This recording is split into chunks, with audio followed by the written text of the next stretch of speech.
بسم الله الرحمن الرحيم. الحمد لله والصلاة والسلام على رسول الله محمد وآله وصحبه ومن اهتدى بهداه. اللهم أرنا الحق حقا وارزقنا اتباعه وأرنا الباطل باطلا وارزقنا اجتنابه. قيشتنا آتي لسورة إبراهيم كلو آتاني أمرو ديان خوينين خواهي قورا وكو بيرهنانوا هندق بەسەرهاتی پێغەمبەران سەلامی خوایان لێبێت لەگەڵ قەومەکانیان چۆن لە بەرامبەر پێغەمبەراندا سەلامی خوایان لێبێ بێباوەڕ بوون و چۆن هەڕەشەی کوشتن و دەرکردنیان لە پێغەمبەران کردووە و هەروەها پێغەمبەران سەلامی خوایان لێبێت چۆن ئازایانە ڕوبەڕووی هەموو ئەشکەنجە و ئازار و ناڕەحەتیەک بوونەتەوە لەسەر ئاینەکەیان بۆ پێغەمبەر باز دەکات صلی الله علیه وسلم تا پێغەمبەر و ئیماندارانیش وەکو پێغەمبەرانی پێشوو لە کاتی ناڕەحەتکردن و ئەزیەت و ئازاری قەومەکانیان خۆڕاگر بن و لە بەرامبەریاندا سوربوونی خۆیان لەسەر پەیامی خوا و گەیاندنی شەریعەتی خوای گەورە دووپات کەنەوە. خوای گەورە بیر پێغەمبەرمان دێنێتەوە و بیر ئێمەی دێنێتەوە دەفەرمێت ئەلەم یەئتیکم ئایا بۆتان نەهاتووە ئەی محەممەد صلی الله عليه وسلم ئەی قەومەکەت گەلەکەت ئیمانداران نەبەئ الذین من قبلکم دەنگ و باس و بەسەرهاتی ئەو گەلانەی کە لە پێش ئێوەدا بوون نافەرمێ ئەلەم یەئتیک دەفەرمێ ئەلەم یەئتیکم ئایا بۆتان نەهاتووە ئەی ئومەتی پێغەمبەر صلی الله عليه وسلم ئەی ئەوانەی خۆتان بە شوێنکەوتەی پێغەمبەر دەزانن صلی الله عليه وسلم نەبەئ الذین دەنگ و باسی ئەو گەلانەی من قبلكم کە لە پێش ئێوەدا هەبوون و ڕۆیشتون ئەوانەی لە پێش ئێمەدا هەبوون و ڕۆیشتون چێن هەر بە نمونە قەومی نوح گەلی نوح سەلامی خوای لێبێکە جارێکە باسمان کردووە 950 ساڵ نوح تەنها داعوای کردووە بانگەوازی کردووە ژمارەیەکی کەم ئیمانیان پێی هێناوە. قەومی عاد کە پێغەمبەرەکەیان هود بوو ئەویش طبعاً کەمێکی ئیمانیان هێنا و زۆرینەی خوای گەورە دواتر بەهۆی کەللەپوتی و خراپەکاری لە ناوی بردن. قەومی ثەمود کە پێغەمبەرەکەیان ساڵح بوو ئەوانیش دوای ئەوەی کە دەست درێژیان کردە سەر موعجیزەکەی خوای پەروەردیگار و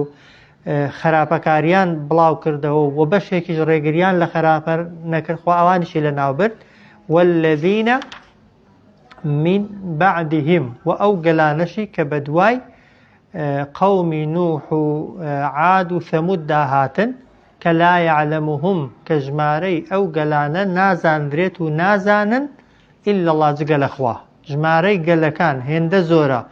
ژمارەی خەڵکەکەی هێندە زۆرە، ژمارەی پێغەمبەران کە بۆ قەومەکان هاتوون هێندە زۆرن، هیچ کەس بە دەقیقی نایزانێت جگە لە خوا.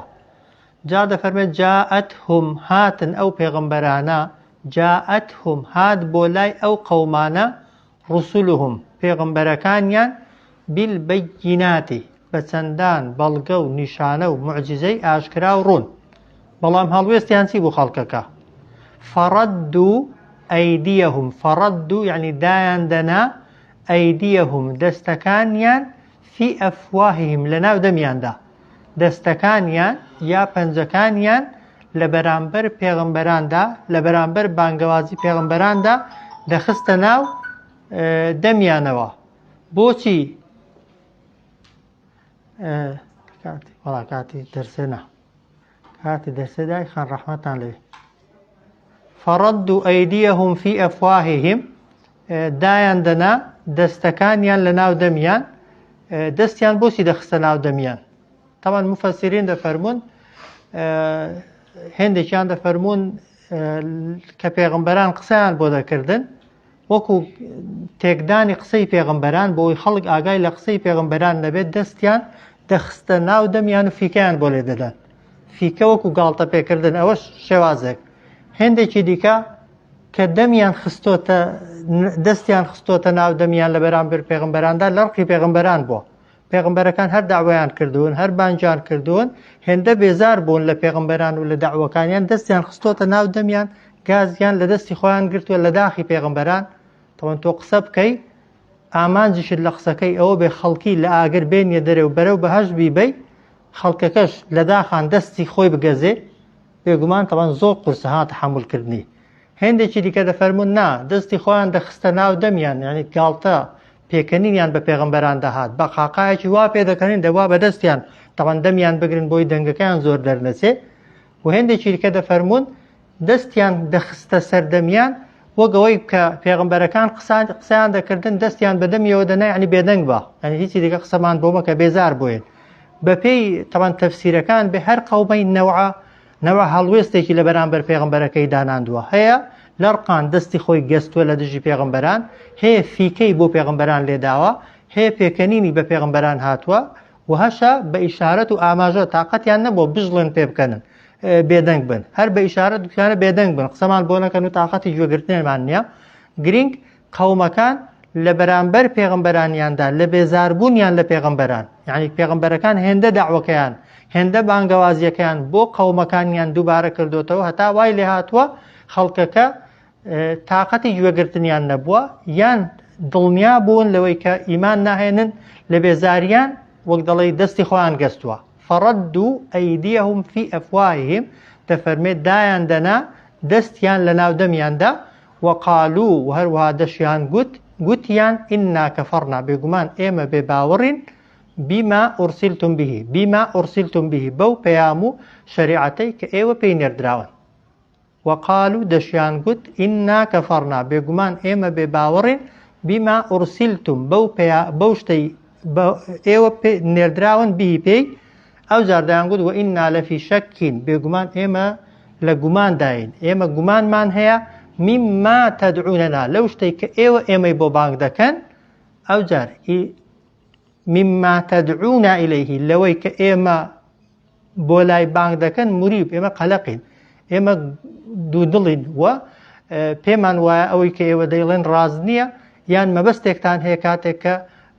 دەتانەوێت ئێمە بەرەو دینەکەی خۆتان و بەرەو ئاینەکەی خۆتان ببن جا ئەوە مووقیفی قەومەکەی لە بەرامبەر پێغەمبەراندا بەڵام پێغەمبەران چۆن وەڵامیان داونەتەوە جا ئەوە گەر بهێنینە پێشچاوی خۆی تەبان تەنها بە قسە خۆشە دەناتۆ پێغەمبەر بەتەنێ بووە یان چەند کەسێکی زۆر کەمی لە بەردەستی دابوون پێغەمبەرەکە و ئەوەشی کە لەگەڵی دابوون بێدەسەڵات ئەوانەی لە بەرامبەریاندا هەمیشە بەدەسەڵات بوون و ژمارەی زۆرەکە لە بەرەی کوفر و لە بەرەی دژە پێغەمبەردا بوون جا پێغەمبەر نسحەتی خەڵکی بکات دینی خۆیان بۆ بخوێنێتەوە بیانەوێ لە ئاگر بیان هێنێتە دەرێ و بەرەو بەهەش بیان بە لە ئاگەر ڕزگاریان کا بۆ بەهەش لە عەذاب و خەشم و قینی خوا بیان هێنێتە دەرێ بۆ مەغفیرەت و لێخۆشبوون کەچی خەڵک لە بەرامبەریدا فیکەی بۆ لێدا یا پێی پێ بکەنێ یان بە ئیشارەت پێی بڵێ بێدەنگ بە و تااقەتم نیە گوێت لێ بگرم دەبێت چەند قورس و چەندە سەخت بێت و چەندە گران بێ ئەگەر ئێمە بچینە ئەو مووقیفەیەوە لە شوێنێک بنمونە ئاەتێکی بۆ کەسێک بخوێنیەوە پێ بڵێن بێدەنگ بە قسان مەکە لەسەر دڵ چەند قورسا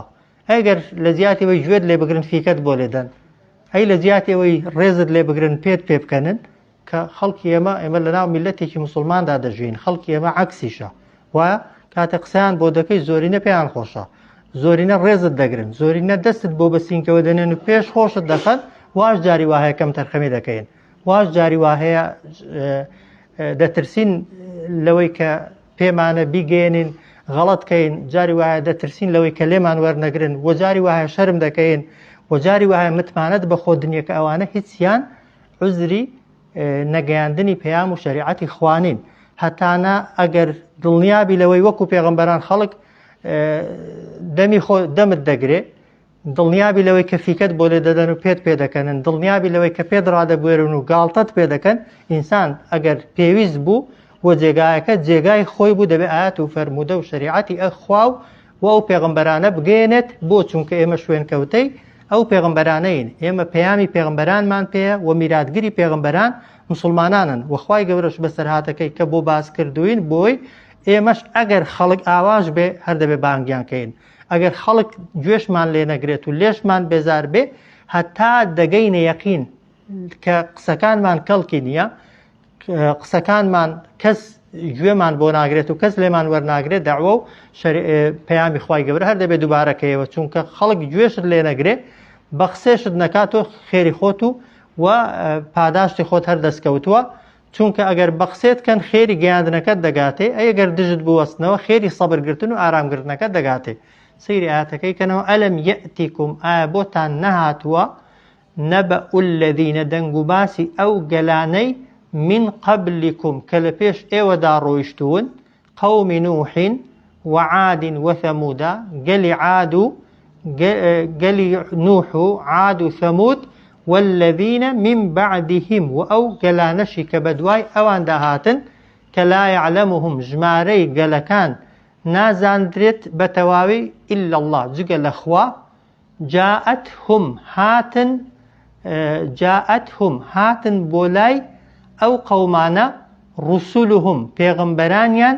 بالبەییناتی بە چەندان بەڵگە و نیشانە و معجزەوە فەڕەدوا ئەیدیەهم دایان دەنا دەستەکانیان فی ئەفواههم لە ناو دەمیاندا. جا وەکو گوتم یا بۆ گاڵتە پێکردنە یان لە بێزاریانە یان بۆ بێدەنگکردنی پێغەمبەرانە یا بۆ ئەوەیە بە پێغەمبەران ڕابوێرن و پێ بکەنن. گرنگ دەستیان لە بەرامبەر بێزاریان لە پێغەمبەران و دژایەتیکردنی پەیامەکەیان خستۆتە دەمیانەوە. وەقالوا گوتویانە ئینا کەفەڕنا بێگومان ئێمە بێباوەڕین بما ئورسیلتم بیهی بەو پەیامەی کە ئێوە پێی نێردراون. ئەوجار وئینا لەفی شەکین بێگومان ئێمە لە گومان داین لە چی؟ مما لەو پەیامەی کە تەدعونا ئیلەیهی بە ئێمەی بۆ لابانگ دەکەن موریب پاشان قەلەقین. جا شەک و ڕەیب شەک و موریب هەردووکیان یعنی گومان، بەڵام مفەسرین دەفەرمون شەک بەقووەتر. یەکەم جار دەڵێن گومانمان هەیە نازانین قسەکانتان دینەکەتان پەیامەکەتان ڕاستە یا ڕاست نییە، یعنی دەگونجێ ڕاست بێ بەڵام گومانمان هەیە دڵنیانین لە ڕاستیەتی. دواتر دەڵێن موریب یعنی هەر ئەوەی ئێوە دەیڵێن لەوانەیە خەیاڵات بێت و هیچ ئەگەرێکی ڕاستیەتی تێدا نەبێت و بۆیە شک ئەو قسەیەکە لە بوون و نەبوونی لە ڕاستی و ناڕاستی بەڕاستی گومانت هەیە بەس ڕێب ئەوەیە کە پس بە خەیاڵ و بە بۆچوونی خۆت پێ دوابێ ڕاست. بۆیە دەڵێن وئینا لەفی شەکین بێگومان ئێمە لە گومان داین مما تەدعونا ئیلەیهی لەو پەیامەی کە ئێمەی بۆ بانگ دەکەن موریب قەلەقین و دوو دڵین. قالت ئەوجار گوتیان ڕوسولهم پێغەمبەرانیان قالت ڕوسولهم پێغەمبەرەکانیان نێردراوەکانیان گوتیان ئەفی اللهی شەکون ئێوە لە بوونی خوادا گومانتان هەیە، لە خوا لە بوونی خوا لە قسەی خوا لە شەریعەتی خوا لە بڕیاری خوا گومانتان هەیە لە کاتێکدا فاتری السەماواتی والئەڕضی ئەو خوایە بەدیهێنەر و دروستکەری ئاسمانەکان و زەویە. جا سەیرە تەوان کە لیان پرسی بانە چێ خاڵقی ئاسمانەکان و زەویە چێ ئاسمانەکان و زەوی دروست کردوونە بەبێ گومانی دەیانگوت خوا ئەڵڵا. ئەی ئەڵڵایەک ئاسمان و زەوی دروست کرد بێت هەموو شتەکانی لە دروستکردنی ئاسمانەکان و زەویدا لە شوێنی خۆی بێت و کەم و کوری تێدا نەبێ و نەقسی تێدا نەبێ دەکرێت قسەکانی نەقسیان تێدا بێ. دەکرێت خوایەک بتوانێت ئاسمانەکان و زەوی دروستکە و بەڕێوەیان ببە بەڵام نەزانێت شەریعەت و بەرنامە بۆ من و تۆ دابنێت کە لە ئاست و لە چاو ئاسمانەکان و زەویدا زۆر بچووکین و زۆر کەمین. بێگومان نەخێر. ئەفی اللهی شەکون ئێوە بەسەر سوڕمانەوە ئێوە لە خوا لە شەریعەتی خوا لە دینی خوا لە قسەی خوا گومانتان هەیە فاتری السەماواتی والئەڕضی کە بەدیهێنەری ئاسمانەکان و زەویە. ئەوجار خوا ئیشی پێتان نییە یەدعوکم بانگتان دەکا خوا لیەغفیڕ لەکم تا لێتان خۆش بێت من ذنوبیکم لە گوناهەکانتان. خوا ناڵێ وەرن وەک دەڵێ ئەمن گەورەکەن خوا هەر گەورەیە وەرن دەسەڵاتی من زیادکەن خوا دەسەڵاتی هەر بێ سنوورە وەرن یارمەتی مندن خوا پێویستی بە یارمەتی ئێمە نییە. یەدعوکم بانگتان دەکا ئەو خوایە لیەغفیڕ لەکم تا خۆش بێ لێتان من ذنوبیکم لە بەشێک لە گوناهەکانتان یا لە هەموو گوناهەکانتان. ئەوجار بانگتان دەکا بۆ شتێکی دیکەش وەیؤەخیڕەکم دەشێوێت دواتان خا لە ناوبردنەکەتان مردنەکەتان عەذاب و خەشم و قینێک کە بۆی دیاری کردوون دەیەوێت دوای خا ئیلا ئەجەلین مسەممە تا کاتێکی دیکەی دیاریکراو یعنی هەر دەمرن بەڵام ئەگەر ئیمان بێن و ینی وەڵامی بانگەوازی خوا بدەنەوە و بە قسەی پێغەمبەرانتان بکەن مردنەکەتان دوا دەکەوێت بۆ کاتێکی دیکە هەموو ئەوانە وای نەکرد دڵیان نەرم بێ لە بەرامبەر پێغەمبەراندا لە بەرامبەر پەیامی خوادا قال و گوتیان ئین ئەنتوم ئێوە هیچ شتێک نین ئیلا بەشڕ مثلنا تەنها مرۆڤێکن وەکو ئێمە. ئەوجار توریدونە دەتانەوێ ئەن تەصودونە ئێمە لا بدەن عما کانە عما یعنی لەوەی کە کانە لە ڕابردوودا یعبود و دەیان پەرستن ئاباؤنا باب و باپیرانمان. دەتانەوێت دینمان لێ بشێوێنن، دینمان بگۆڕن، یاسا و ڕێسای باب و باپیرانمان لێ تێکدەن. ئەوجار هەر بە پێغمبەرانیان دەگوت فەئتونا دەی ئەگەر پێغمبەرن ئێوە نوێنەری خوان بێنن بۆمان بسلطان مبین بەڵگەیەکی ئاشکرا لەسەر پێغمبەرایەتیەکەتان، لەسەر پەیامەکەتان، لەسەر شەریعەتەکەتان کە دیارە بەبێ گومانی هیچ پێغمبەرێک نەهاتووە موعجیزەی پێ نەبێ، هیچ پێغمبەرێک نەهاتووە بەڵگەی پێغمبەرایەتیەکەی پێ نەبێ، بەڵام لە بەرامبەر بەڵگەی پێغمبەرانیشدا و موعجیزەی پێغمبەرانیشدا ئیمانیان هەر نەهێناوە، بەڵام عادەتەن داوای شتێکیان کردووە کە خۆیان ویستویانە وەکو بیانوو چونکە خوا موعجیزەی گەورەتری بۆ ناردون ئیمانیان نەهێناوە. بۆیش خوای گەورە تەبعاً ئەوەی داوایان کردووە مەرزنیە بۆی ناردەبن، چونکە خوای گەورە دەزانێت کە ئەوانە ئەگەر بە موعجیزەیەک باوەڕ نەکەن بە دوانیش باوەڕ ناکەن، ئەگەر بە چەند موعجیزەیەک ئیمان نەهێنن بە کۆمەڵێک موعجیزە و داواکاری نابەجێی دیکەش کە بۆ خۆیان دەیکەن ئیمان هەر نایەنن.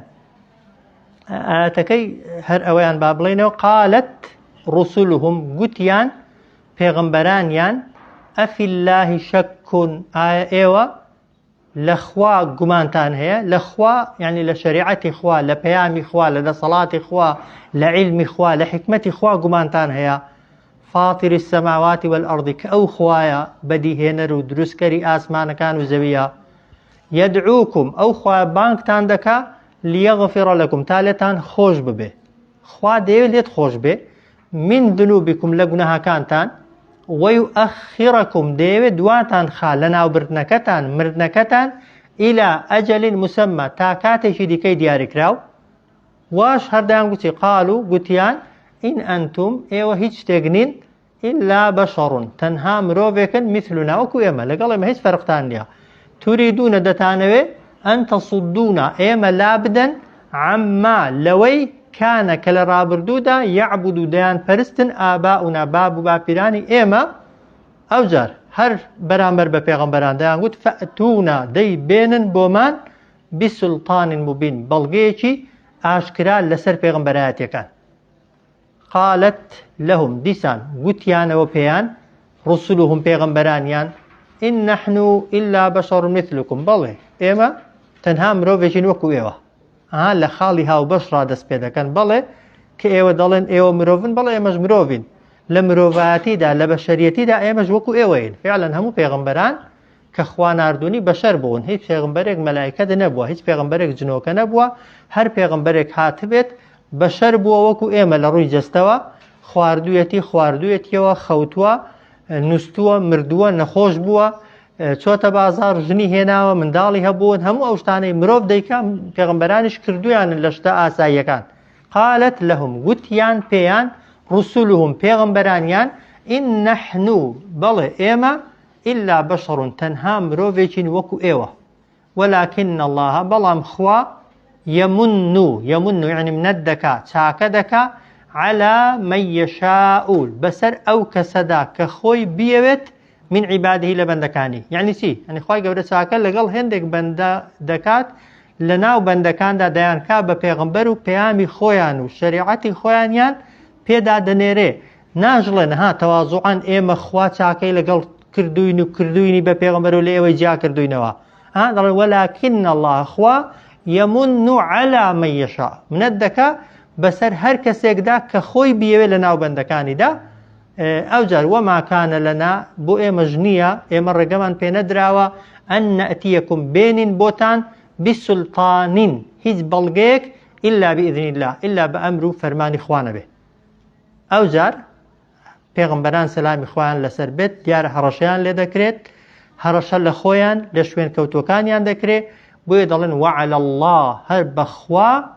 فەلیەتەوەکەل با پشت ببەستن المؤمنون ئەوانەی ئیماندارن. ئەوەی خۆی بە ئیماندار دەزانێت با کارەکانی خۆی بسپێرێ بەخوا، با پشتی خۆی ببەستێ بەخوا، با هەموو خەڵک دژی بێ. با هەموو خەڵک لە بەرامبەریدا بوەستێ، با هەموو خەڵک بیەوێت دەربەدەریکا و بیکوژێ ئەگەر خوا لەگەڵت بێت و خوا پشتت بگرێ، هیچ کەس ناتوانێت بۆ ئیماندار بی. ئیماندار بی بشت کوژن هەر سەرکەوتو. وعلى الله هەر بەخوا فەلیەتەوەکەل با پشت ببەستن المؤمنون ئەوانەی کە خۆیان بە ئیماندار دەزانن. ها ئینسان کە ئیماندار بوو تەواو بێگومان کاری خۆی دەسپێرێ بەخوا، کە کاری خۆت سپارد بەخوا، متمانەی خۆت وەک دەڵێ تەواو خستە سەر خوا، بێگومان خوای گەورەش بەقەدەر ئەوەی کە تۆ متمانەت بەخوا هەیە خوای گەورە ئیشت بۆ دەکات. جا ئەگەر فەرزەنیش لە دنیادا لەسەر پەیامەکەت سەر نەکەوتی، لەسەر پەیامەکەت کوژرای، لەسەر پەیامەکەت دەربەدەرکرای، وەک دەڵێ ئاوارە کرای، لێدرا، ئەزیەت درای، سزن کرای، بێگومان مادام خۆت تەسلیم بەخوا کردووە و ئیمانت بەخوا هەیە هەر قازانج دەکەی و هەر براوەی، چونکە برانەوە ئەوەی ئینسان باش بەدەستبێنێ، ڕەزامەندی خوا بەدەستبێنێ. قالت لهم رسلهم گوتیان بە قەومەکانیان پێغەمبەرانیان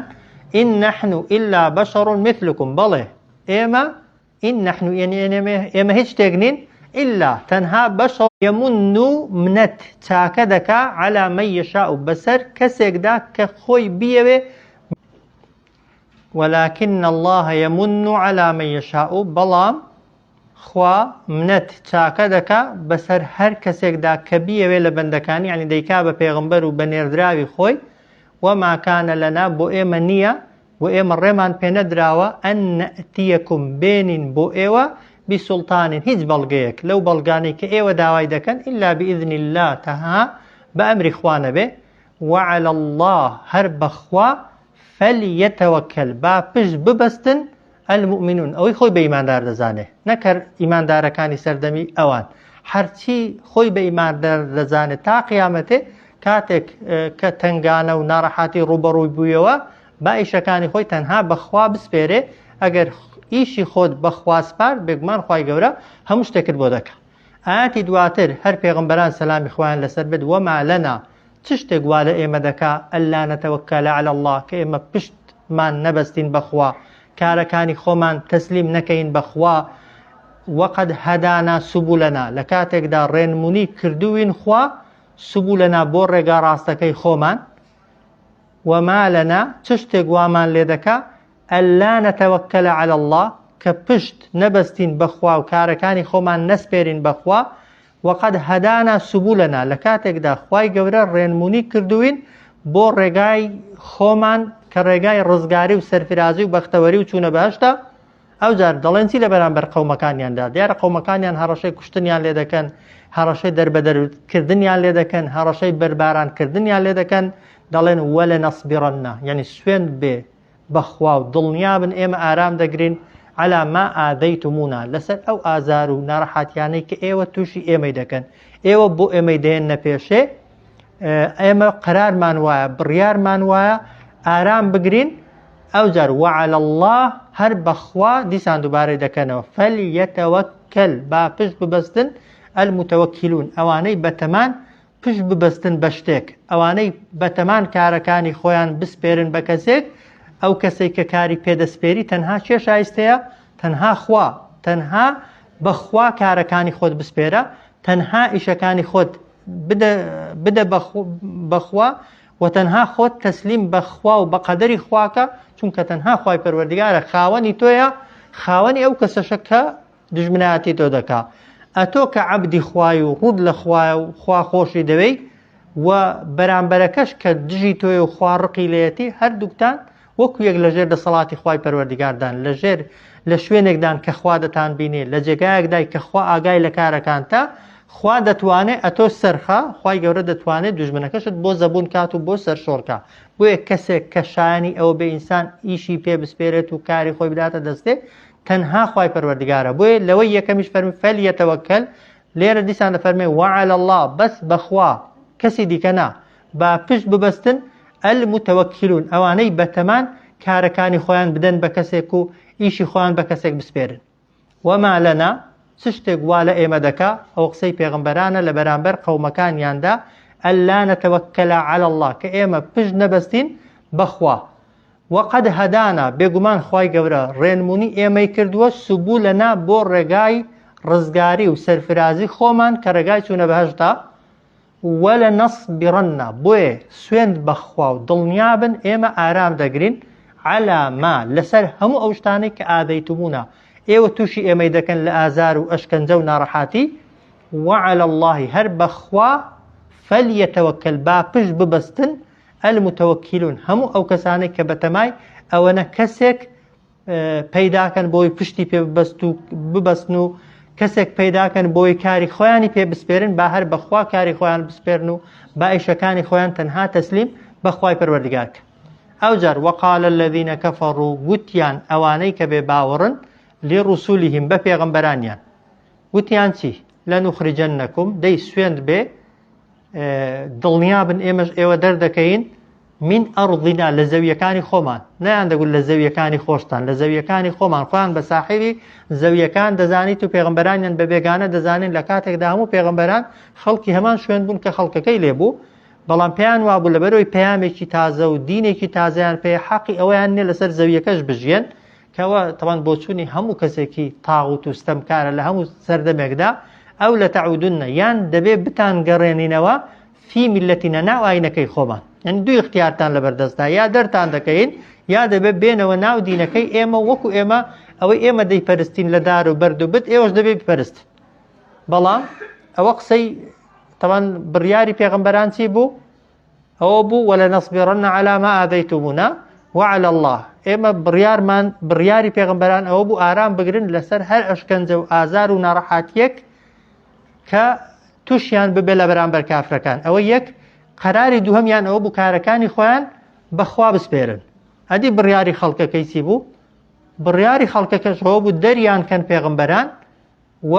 یان پەشیمانیان کەنەوە لە ئاینەکەیان و لە دینەکەیان بەڵام لەبەرەوەی پێغەمبەران خۆیان بۆ خوا یەکلا کرد بوویەوە و ئیشیان بەخوا خۆیان بەخوا سپارد و ئیشەکەی خۆیاندا دەستخوا خوای گەورە قەراری بۆ دەرکردن فەرمووی فەئەوحا ئیلەیهم نیگای کرد بۆیان بڕیاری خۆی نارد بۆ پێغەمبەران ربهم فأوحى نیگای کرد ئیلەیهم بۆ لای پێغەمبەران ربهم پەروەردگاریان فەرمووی چی لەنوهلیکەنە سوێن بێت دڵنیابن لە ناو دەبەم ئەمنیش الظالمین هەرچی ستەمکارە هەرچی ستەمکار بێ قەرار بێ ئەمنیش لە ناوی ببەم هەرەوەندەش نا زیاتر لەوەش لە ئاەتی دواتر وقال الذين كفروا گوتیان ئەوانەی کە بێ باوەڕن لڕسولهم بە پێغەمبەرانیان لەنوخرجەنەکم بە دڵنیاییەوە ئێوە دەردەکەین من ئەڕضینا لە زەوی خۆمان ئەو لە تەعودونە یا دەتان گەڕێنینەوە فی میلەتینە ناو ئاینەکەی خۆمان فەئەوحا نیگای کرد فەرمانی نارد ئیلەیهم بۆ لای پێغەمبەران ربهم پەروەردگاریان بڕیارەکە چی بوو فەرمووی لەنوهلیکەنە بە دڵنیاییەوە سوێن بێ منیش و ئێمەش لە ناو دەبەین الظالمین هەرچی ستەمکارە وەلە نوسکینەنەکم وە سوێند بێ و دڵنیابن نیشتەجێتان دەکەین ئێوە الئەڕضە لەو زەویەی ئەوان من بعدهم لە دوای ئەوەی کە ئەوانمان لە ناو بردن ئەوان بەتەمابن پێغەمبەران دەرکەن فعلا هەندێکیان پێغەمبەرانیشیان دەرکرد وەکو قوڕەیشیەکان ها سەرەتا پێغەمبەری ئێمەیان دەرکرد وایە بەڵام دەرکردنێکی کاتی دوای چەند ساڵێک پێغەمبەری خوا هاتەوە هەمان شوێن و بەدەستی مبارەکی خۆی هەموو بتەکانی تێکشکاند و لە شوێنی بتەکاندا یەخواناسی و یەخواپەرستی بەرپا بوو هەتا قیامەت بۆیە قەومی عاد و لوط و ئەوانەش هەر فریان نەکەوتن تەوان پێغەمبەرەکانیان دەرکەن پێشەوەی پێغەمبەرەکان دەرکەن خوای گەورە قەراری لە ناوبردنی بۆ ئەوان دەرکرد و مسلمانەکان و ئیماندارەکانی ئەوانەی کە کاری خۆیان سپارد بوو بەخوا و خۆیان تەسلیم بەخوا کرد بوو خوای گەورە وعدەکەی خۆی بۆ هێنانەجێ وەلە نوسکینەنەکم سوێن بێ بەخوا ئێوە نیشتەجێ دەکەین الئەڕضە لەو زەویە من بعدهم لە دوای لە ناوبردنی ئەوان ئەو بەڵێنە بۆ کێیە خوای گەورە بۆ کێ ستەمکاران لە ناو دەبا بۆ کێ دەکاتە نیشتەجێ و جێگرەوەی ستەمکاران کەسێک دوو سیفەتی دەدابن ها ذلكە خوا دەفەرمێ ئەو پشتیوانیکردنەی من ئەو لە ناوبردنەی من بۆ دوژمنەکانتان و نیشتەجێکردنە لیمەن خافە مەقامی بۆ کەسێکە ترسابێت لە مەقامی لەو کاتەی کە دەگاتەوە بە دیداری من و بە لیقای من ئەو کەسانەی کە هەمیشە ترسی ئەوەیان هەیە کە ڕۆژێک دێ لە بەرامبەر مندا ڕادەوەستێنرێن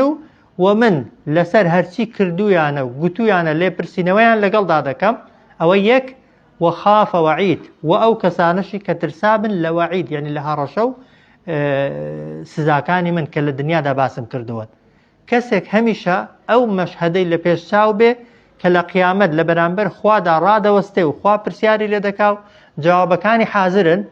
كلي پرسي بوچي واد قوت ولامت بيا كلي پرسي بوچي واد كر ولامت بيا ولامشي سربرزانشت بيا روت هي لكن خواي قورا ولامكي بديوا او يك هوكار بو اوي خوا پشتیواني لبكا و كسشي هميشه لو هرشاني كخوا باسي كردون بو كافران بو ستمكاران بو تاوانكاران بو ستمكاران دترسي خوينا خاطر ستمكاركان و بي باوركان تا هرشكاني شمول لكن تا سزا و عذابكاني اللي نزيق نبنوا خوا دفرمي ذلك او سرخستن و پشتیواني كردني من لمن خاف مقامي بو كسك كدترسي لو كاتي كرادا وستندري لبرانبر من دا وخاف وعيد او كسي كدترسي لسزاو تولو خشم قيني من پیغمبران لقلوي كپیغمبر بون بلام كباسي جهنم كراوه لخلچي ديك زيادتر ترساون ها انسان هتا ايمان دارتر بيتو ايماني بهستر بي كباسي جهنم و دوزخ دكري ترسي زيادتر جا كسك او مشهدي راوستاني لبرانبر خوادا لبير بي وهروها هميشه ترسي عذاب و خشم و قين و توري خواي قوري هبه هوكاري اوي كخواي قورش سرد خا و پشتیوانی لبکا وزالتکا بسر کس کافر استمکارکان دا او جار خواه فرمی واستفتحو داوای سرکوتن یان کرد پیغمبران سلامی خوان لسر بی بسر قومکان یان دا بلام کی داوای سرکوتن یان کرد دوای اوی که هرچی محاولی هیا هرچی هولی هیا هرچی طاقه و توانای خویان هیا همو یان صرف کرد لپیناوی گیاندنی دعوه و بانگوازی خواه دا دوای ئەوەی کە هەرچی ڕێگای داعوەکردن و بانگەوازیکردنە بەکاریان هێنا نائومێد بوون دڵنیا بوون لەوەی کە هیچ کەسێک لەو قەومەی کە ئەوان لە ناویدانە ئیمان ناهێنێ ئەو جا دوعایان لێکردن ها نوح پێغەمبەر سەلامی خوای لەسەر بێ 950 ساڵ داعوەی کردن ها دەفەرمێ بەنهێنی بانگم کردن ئەی خوایە بە ئاشکرا بانگم کردن لەناو خەڵکی بانگم کردن بە شەو چووم بە ڕۆژ چووم لەولا هەموو هۆکارەکانی لەگەڵ بەکارهێنان 950 ساڵ سەبری کرد ئارامی کرد ئەو جار خوای گەورە سەری خست ها نەک ڕۆژی یەکەم چوو بێتە سەر مینبەرێ بەک دەڵێ بانگیشی خەڵکی کرد بێت و خەڵکەکە جوابی نەدابێتەوە و خواش یەکسەر غەزەبی لە خەڵکەکەی گرت بێت نا هەموو هۆکارەکانی داعوە و بانگەوازیان بەکارهێناوە لە ناو قەومەکانیاندا هەر یەکەیان بەدەیان و سەدان زۆرینەیان ها ساڵ لە ناو قەومەکانیاندا ماونەتەوە چونکە ئەوانەی پێشووتر لە سەردەمێکدا ژیاون کە تەمەنیان زۆر بووە زۆرینەیان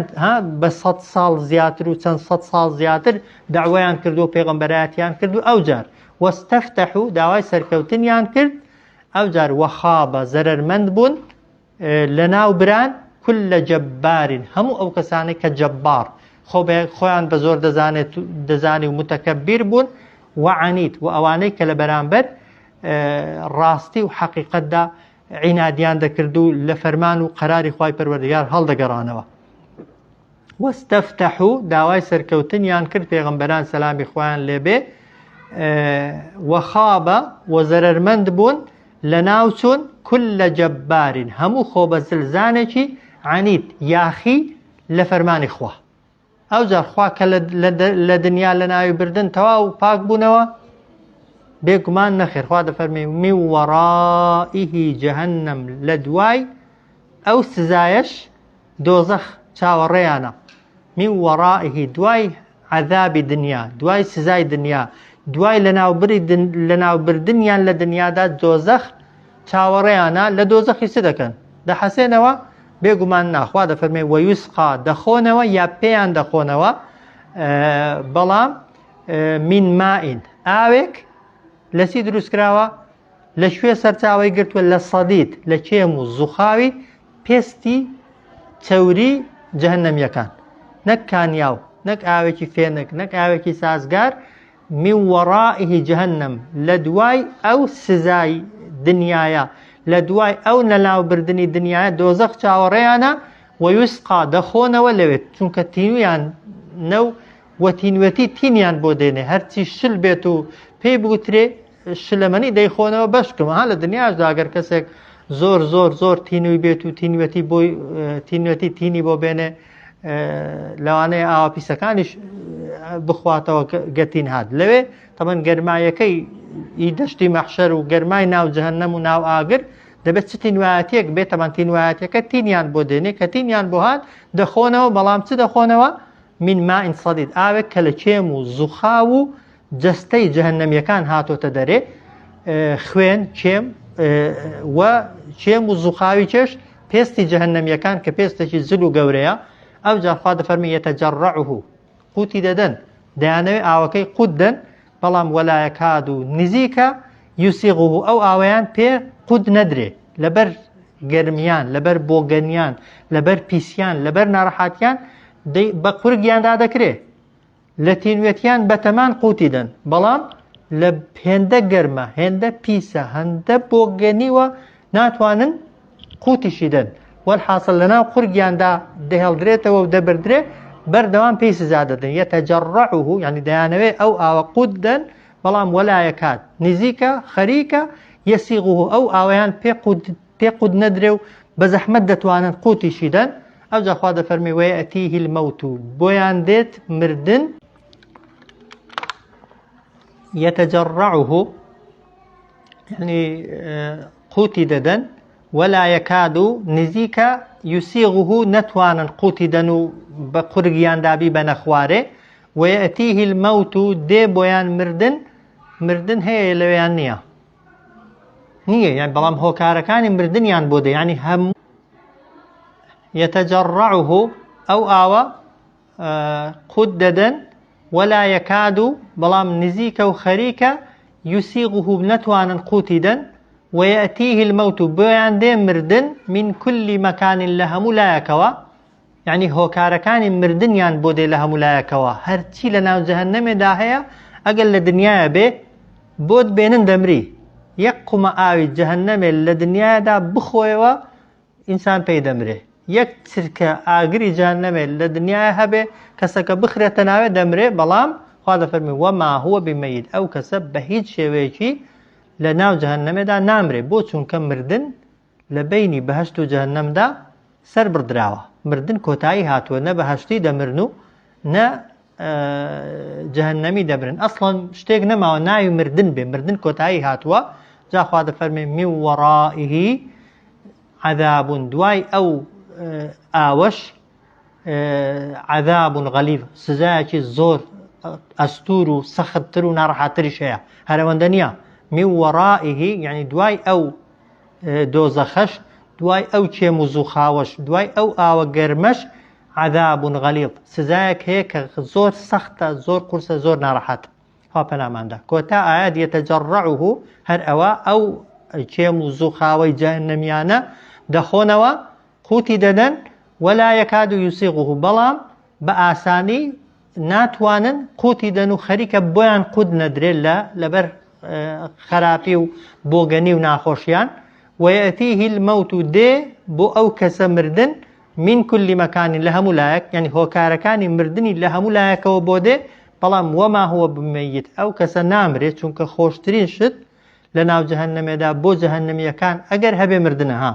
چونکە جەهەنەمی بە مردنێ ڕازین و خۆزگەی مردنیش دەخوازن بەڵام مردن کۆتایی هاتووە ومن وەڕائه و دوای ئەو جەهەنەمەش و دوای ئەو کێم و زوخاوەش دوای ئەو ئاوە گەرمەش عەذاب غەلیظ سزایەکی غەلیظ یعنی ئەستور